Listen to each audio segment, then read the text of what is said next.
दोस्तों नमस्कार। मैं रूपेश चंद्र विश्वकर्मा आप सभी का ऑनलाइन क्लास में स्वागत करता हूं। दोस्तों आज हम पढ़ेंगे भूगोल में प्लेट विवर्तनिकी सिद्धांत। इंग्लिश में कहते हैं इसे प्लेट टेक्टोनिक थ्योरी। हमारी पूरी पृथ्वी छोटी बड़ी महासागरीय और महाद्वीपीय प्लेटों में बटी हुई है। साइंटिस्ट्स के अनुसार ये जो प्लेटें हैं, चाहे महासागरीय प्लेट हो या महाद्वीपीय प्लेट हो, ये प्लेटें एस्थेनोस्फीयर पे तैर रही सॉरी एस्थेनोस्फीयर पे तैर रही हैं। हिंदी में बोलते हैं इसे दुर्बलता मंडल। दोस्तों जो ये एस्थेनोस्फीयर है या दुर्बलता मंडल है, यह पिघला हुआ लावा है और इस पिघले हुए गर्म लावे के ऊपर ये प्लेटें तैर रही होती हैं। तो आइए हम देखते हैं, पृथ्वी पर कुछ बड़ी प्लेटें हैं और कुछ छोटी प्लेटें हैं। दोस्तों बड़ी प्लेटों की संख्या 7 है और जो छोटी प्लेटें हैं लगभग उनकी संख्या 20 है, जो प्रमुख है। बाकी नासा ने पृथ्वी पर प्लेटों की संख्या लगभग 100 बताई है। तो दोस्तों आइए हम कुछ बड़ी प्लेटों के बारे में देख लेते हैं। और ये आपकी एक बड़ी प्लेट है, इसे उत्तर अमेरिकी प्लेट कहेंगे हम। और उत्तर अमेरिकी प्लेट है। ये आपकी दक्षिण अमेरिकी प्लेट है।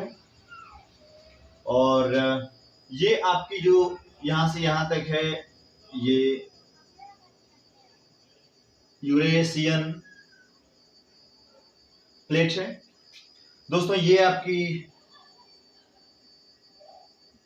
अफ्रीकन प्लेट है। और जिस प्लेट पे अपना हिंदुस्तान बसा है इसको बोलते हैं इंडो ऑस्ट्रेलियन प्लेट। दोस्तों ये जो प्लेट है आपकी यहां से स्टार्ट होकर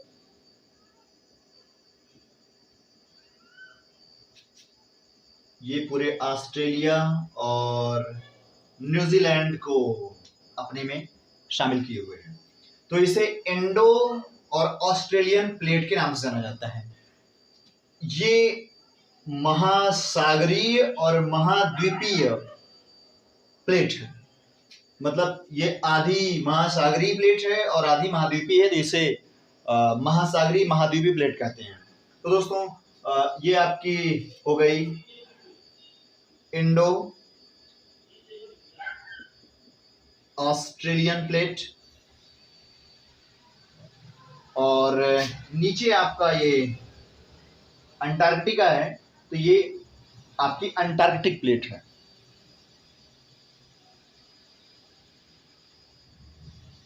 तो आपकी उत्तर अमेरिकी प्लेट 1, दक्षिणी अमेरिकी 2, यूरेशियन प्लेट 3, अफ्रीकन प्लेट 4 और इंडो ऑस्ट्रेलियन ये 5वीं, अंटार्कटिक प्लेट आपकी 6वीं और जो आपकी 7वीं प्लेट है दोस्तों वो है आपकी ये इधर जो प्रशांत महासागर है, और प्रशांत महासागर का ये दूसरा हिस्सा इधर। तो ये आपकी प्रशांत महासागरीय प्लेट है, जो कि आप जानते हैं पृथ्वी ग्लोब है, गोल है। तो जब ये ग्लोब में आप देखेंगे तो पूरा ऐसे गोल दिखेगा और ये हिस्सा दोनों प्रशांत महासागरीय प्लेट है एक साथ दिखेगा। तो दोस्तों ये आपकी 7 बड़ी प्लेटें हो गई हैं और कुछ छोटी प्लेटें हैं, जैसे कि ये आपकी कोकोस प्लेट छोटी प्लेट, ये आपकी नज़्का प्लेट जो दक्षिणी अमेरिकी और प्रशांत प्लेट के बीच में है, ये आपकी कोकोस प्लेट आपकी जो है ये उत्तरी और दक्षिणी अमेरिकी प्लेट और ये प्रशांत महासागरीय प्लेट के बीच में है। ये कैरेबियन सागर यहाँ पर, तो इसके नाम पे यहाँ पे कैरेबियन प्लेट है। ये यहाँ पर स्कोशिया है, ये तो स्कोशियन प्लेट है इधर। और इस तरफ आपकी फिलीपींस, ये यहाँ पर एक देश है, तो इस प्लेट को फिलीपींस प्लेट कहते हैं। तो इस प्रकार आपकी कुछ छोटी छोटी प्लेटें भी इस पृथ्वी पर एस्थेनोस्फीयर या दुर्बलता मंडल पर तैर रही हैं। दोस्तों ये प्लेटें मूवमेंट करती रहती हैं, मूव करती रहती हैं, ये चलती रहती हैं और इनकी गति औसतन जो आपकी महाद्वीपीय प्लेट है इसकी गति 2 सेंटीमीटर प्रति वर्ष, और जो आपकी महासागरीय प्लेट है इसकी गति 5 सेंटीमीटर प्रति वर्ष होती है। आपको एक छोटा सा फैक्ट और बता दें दोस्तों, जो महासागरीय प्लेट है। ये प्लेट भारी होती है और ये बैसाल्ट की चट्टान से बनी होती है। और जो आपकी महाद्वीपीय प्लेट है, ये आपकी अपेक्षाकृत हल्की प्लेट होती है और ये ग्रेनाइट की चट्टान से बनी होती है। तो दोस्तों आप वैसे भी समझ सकते हो, महासागरीय प्लेट नीचे होती है, ऊपर पानी भरा रहता है, पानी का दबाव रहता है, इसलिए वो भारी होगी समझने के लिए। और जो महासागरीय प्लेट ये ऊपर उठी होती है, ये हल्की होती है, ये ग्रेनाइट की होती है। तो दोस्तों ये महासागरीय और महाद्वीपीय प्लेटें हो गई हैं। आइए अब इनके मोमेंट के बारे में देखते हैं। आखिर ये प्लेटें गति क्यों करती हैं? उसका एक कारण है। उसका एक प्रमुख कारण ये है कि आपकी जो पृथ्वी है वह पश्चिम से पूर्व की ओर मोमेंट कर रही होती है, ये गति कर रही होती है। ये पश्चिम, ये पूर्व, ये ऐसे गति कर रही होती है पश्चिम से पूर्व की ओर। ओके, तो आप जानते हैं पृथ्वी आपकी गोल है और जब कोई चीज आपकी गोल गोल घूमती है तो उसमें दो बल काम करते हैं। एक होता है अभिकेंद्र बल सेंट्रीपिटल फोर्स, दूसरा होता है अपकेंद्र सेंट्रीफ्यूगल फोर्स। तो जो पृथ्वी के परिभ्रमण गति है 24 घंटे में एक चक्कर लगा लेती है। इसकी वजह से जो सेंट्रीफ्यूगल फोर्स होता है वो भूमध्य रेखा पर सबसे ज्यादा होता है। इसलिए जो प्लेटें ध्रुवों की ओर होती हैं या भूमध्य रेखा से दूर होती हैं, आमतौर पर वह भूमध्य रेखा की ओर आने का प्रयास करती हैं। ठीक, इसके पहली क्लास में आपने जब महाद्वीपीय प्रवाह सिद्धांत पढ़ा तो उसमें आपने देखा था कि सारे महाद्वीप एक साथ एक में सटे हुए थे और उस पूरे एक भूखंड का नाम पैंजिया था। ठीक, फिर उसके बाद आपका पैंजिया महाद्वीप दो हिस्सों में टूट जाता है, ऊपर अंगारा लैंड, नीचे गोंडवाना लैंड। फिर गोंडवाना लैंड भी टूट जाता है। तो जो आपका गोंडवाना लैंड था उसमें ये अफ्रीका और ये भारत का दक्षिणी हिस्सा, ये दोनों यहाँ पर जुड़े हुए थे, ये इसके साथ सटा हुआ था, जुड़ा हुआ था। ठीक, लेकिन जब गोंडवाना लैंड का विखंडन हुआ तो जो ये दक्षिणी अमेरिका था, उत्तरी अमेरिका जो इससे सटा हुआ था, ये इधर चला गया। ठीक, ये इधर पश्चिम की ओर मूव कर रहा है और जो आपका ये प्रायद्वीपीय भारत का हिस्सा अफ्रीका से टच था, ये उत्तर की ओर मूव कर रहा है। तो जो पृथ्वी आपकी चूंकि गोल गोल घूमती है तो इसमें जो भूमध्य रेखा है, बीच का स्थान है, इस पर सेंट्रीफ्यूगल फोर्स अपकेंद्री बल अधिक लगता है। इसलिए जो भारत का ये दक्षिणी हिस्सा यहाँ पर था, ये धीरे धीरे इस बल के प्रभाव में ये उत्तर की ओर भूमध्य रेखा की ओर बढ़ रहा है। ओके दोस्तों, ये जो आपका प्रायद्वीपीय भारत का ये हिस्सा है, ये भूमध्य रेखा से ऊपर हो गया है, लेकिन जो ये पूरी प्लेट है ये टकरा के ऊपर, सॉरी टकरा के नहीं, ये अलग होकर के ऊपर की ओर बढ़ रही है, भूमध्य रेखा की ओर खिसक रही है।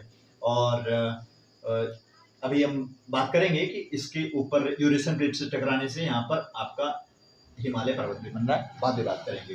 तो दोस्तों एक कारण क्या, सेंट्रीफ्यूगल फोर्स, जिसकी वजह से आपकी इंडो ऑस्ट्रेलियन प्लेट भूमध्य रेखा की ओर ऊपर खिसक रही है, कारण भूमध्य रेखा पर सेंट्रीफ्यूगल फोर्स ज्यादा होता है। दूसरी बात, क्योंकि ये पृथ्वी आपकी पश्चिम से पूर्व की ओर भाग रही है, ये ऐसे घूम रही है।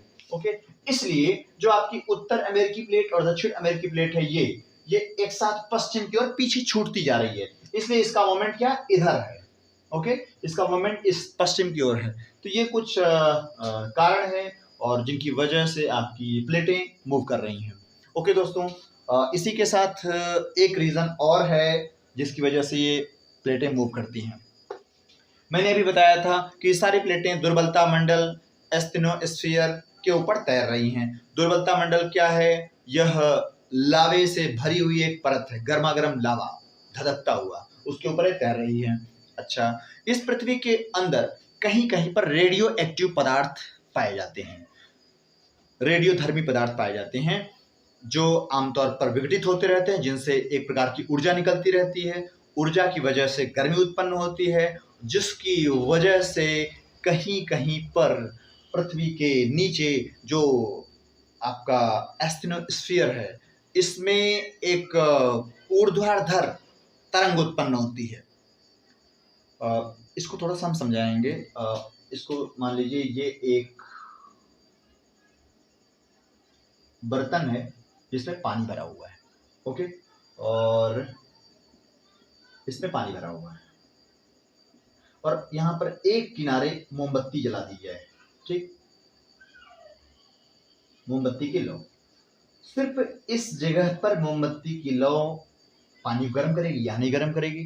तो यहाँ का पानी गर्म होगा पहले और गर्म पानी ऊपर की ओर सीधे बढ़ता है उबलता हुआ, समझ रहे हैं? तो आप देख रहे हैं यहाँ पर थोड़ी सी गर्मी हुई, गर्मी की वजह से जो पानी के अंदर एक तरंग उत्पन्न हो गई, ओके, ये ऊपर की ओर उठ रही है, यहाँ पर धीरे धीरे गर्म होगा, यहाँ पर आमतौर पे तरंग नहीं बनेगी। जिस जगह पर चूंकि मोमबत्ती बहुत छोटे एरिया गर्म कर रही है इसलिए यहाँ पर गर्म पानी ऊपर उठेगा, तरंग बनेगी। तो दोस्तों ये आपकी है क्या, जो ऊपर तरंग उठ रही है प्लूम कही जाती है, और जो पृथ्वी के नीचे मैग्मा में ये प्लूम होती है उसे मेंटल प्लूम कहते हैं। कभी कभी क्वेश्चन पूछा जाता है, ओके, मेंटल प्लूम क्या है? तो एस्थेनोस्फीयर में जो मैग्मा है उसके अंदर किसी रेडियो एक्टिव पदार्थ की वजह से तापमान बढ़ने से ऊर्ध्वाधर एक तरंग का उत्पन्न होना मेंटल प्लूम होता है। और जब तरंग ऊपर उठती है तो जाहिर सी बात है ऊपर जो मौजूद प्लेट है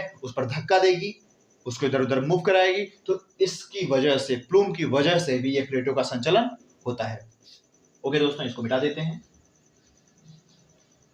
तो ये कारण थे प्लेटों के मोमेंट के। अब हम पढ़ेंगे प्लेटों के मोमेंट की वजह से 3 प्रकार की घटनाएं होती हैं। जब 2 प्लेटें एक दूसरे से टकराती हैं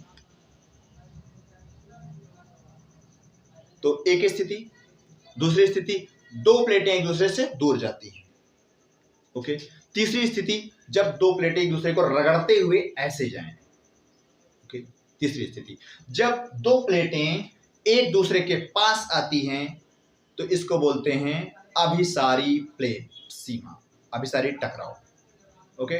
इसमें होगा क्या, जो प्लेट भारी होगी वो नीचे बैठ जाएगी, ऐसे टकराएंगी, जो भारी प्लेट होगी वो नीचे बैठ जाएगी और जो हल्की प्लेट होगी उसके ऊपर चढ़ जाएगी, ओके दोस्तों। अब यहां पर होगा क्या, मैंने बताया दोनों प्लेटों के नीचे क्या है, लावा है, मैग्मा है पिघला हुआ। मान लीजिए ये प्लेट भारी है, ये प्लेट हल्की है, और भारी प्लेट कौन सी होगी, महासागरीय प्लेट, और हल्की प्लेट महाद्वीपीय होगी। ये दोनों टकराएंगी तो महासागरीय प्लेट भारी होने की वजह से नीचे धंस जाएगी। नीचे क्या है, पिघला हुआ लावा, लावे में क्या होगा, ये प्लेट पिघल जाएगी, समझ रहे हैं। इसकी वजह से क्या होगा, यहाँ पर भूकंप आएगा, समझ रहे हैं। यहाँ पर क्या होगा, मोड़दार पर्वत भी बन सकता है, ठीक। तो ये कुछ प्राकृतिक घटनाएं भी होती हैं, ज्वालामुखी भी फटते हैं, ओके दोस्तों। दूसरी स्थिति क्या होती है, जब 2 प्लेटें एक दूसरे से दूर जाती हैं। जब 2 प्लेटें एक दूसरे से दूर जाएंगी तो क्या होगा, खाली स्थान हो जाएगा, नीचे लावा और मैग्मा फैला हुआ है, ये ऊपर उठकर आएगा और प्लेट ये चौड़ी हो जाएगी, समझ रहे हैं। तो यहाँ पर रचनात्मक प्लेट किनारा होगा, यहाँ पर रचना हो गई समुद्र तल की, ओके, क्योंकि 2 प्लेटें दूर हुई तो यहाँ पर रचना हो गई, एक नई सतह की रचना हो गई, तो रचनात्मक प्लेट किनारा हो गया। जब टकरा रही थी तो आपका विनाशात्मक डिस्ट्रक्टिव आपका जो ये घटना होती है, और जब ये दूर जाती है तो कंस्ट्रक्टिव होती है, और जब ये अगल और बगल से ये खिसकते हुए जाते हैं, रगड़ते हुए जाती हैं, तो इसे बोलते हैं संरक्षी प्लेट किनारा। आइए देखते हैं दोस्तों ये घटना कहां कहां पर हो रही है।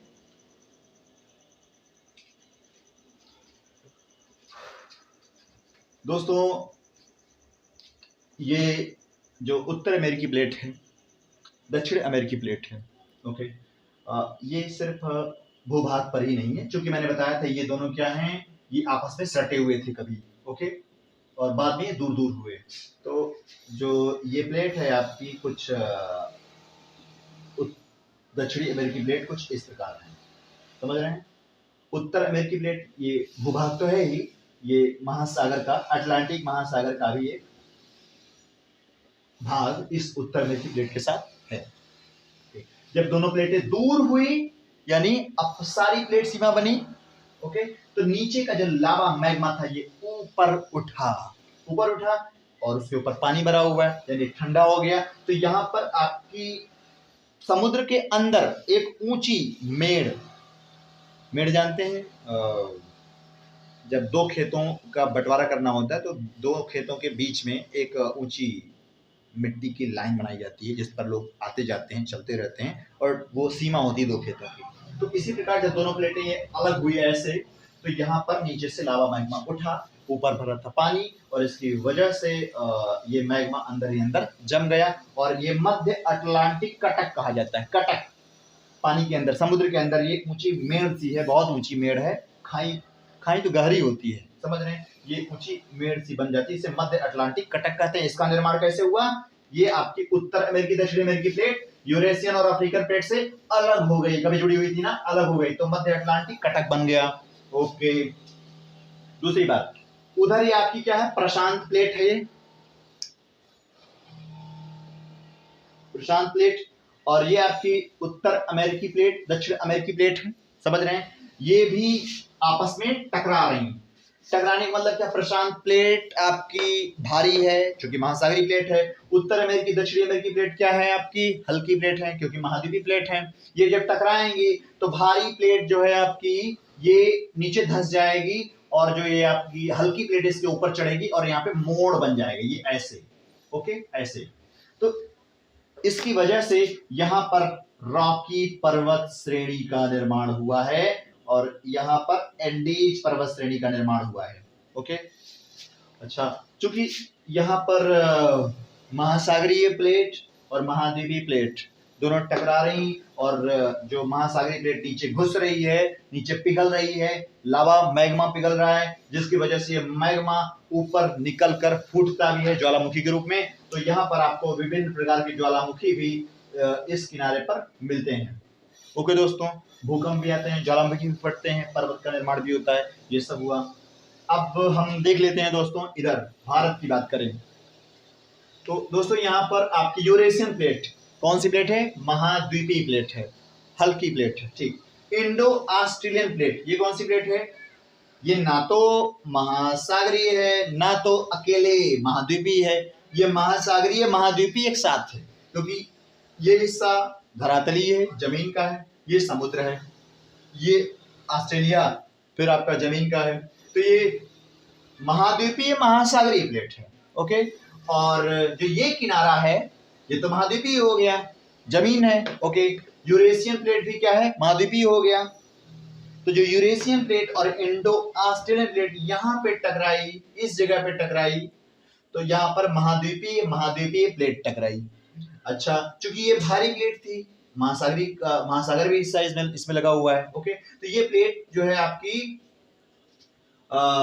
ये महासागरीय और महाद्वीपीय दोनों प्लेट है। ओके दोस्तों, तो यहाँ पर हुआ क्या कि ये दोनों प्लेटें आपस में टकराई, यूरेशियन और इंडो ऑस्ट्रेलियन प्लेट टकराई, जिसकी वजह से यहाँ पर ये प्लेट इस यूरेशियन प्लेट के नीचे थोड़ा सा धंसने लगी, ठीक, यहाँ पर ये इसके नीचे धंसने लगी, और जिसकी वजह से इसमें पड़ गए मोड़, वलन, और ये बन गया आपका क्या, हिमालय पर्वत श्रृंखला। ओके दोस्तों, तो यहाँ पर आपकी दो प्लेटें टकरा रही हैं, पर्वत बन रहा है।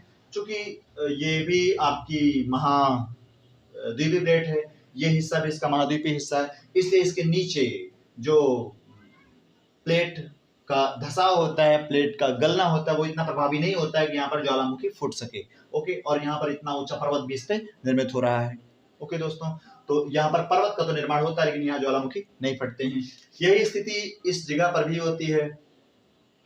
तो आप देखते हैं पूरे जो ये इस जगह पे जापान है दोस्तों, ठीक, तो जो जापानीज प्लेट है यूरेशियन प्लेट के बगल में, और ये प्रशांत महासागरीय प्लेट है, यहाँ पर भी क्या होता है, टकराव होता है, और प्लेटें एक दूसरे के नीचे धंसती हैं। यहाँ पर भयानक ज्वालामुखी और भूकंप तो अक्सर आते रहते हैं, ठीक। तो जो प्रशांत महासागर का ये हिस्सा, ये ज्वालामुखियों से भरा है, ये किनारा, इधर ये भी ज्वालामुखियों से भरा किनारा हुआ है। तो दोस्तों इसको भी बोलते हैं रिंग ऑफ फायर। प्रशांत महासागर के चारों ओर ज्वालामुखियों की एक श्रृंखला है, जिसे रिंग ऑफ फायर के नाम से जाना जाता है दोस्तों। और इधर इस जगह पर भी यूरेशियन प्लेट और अफ्रीकन प्लेट में भी कुछ ऐसी घटना घटती है, जिसकी वजह से यहाँ पर भी ज्वालामुखियों के जो है एग्जाम्पल मिलते रहते हैं।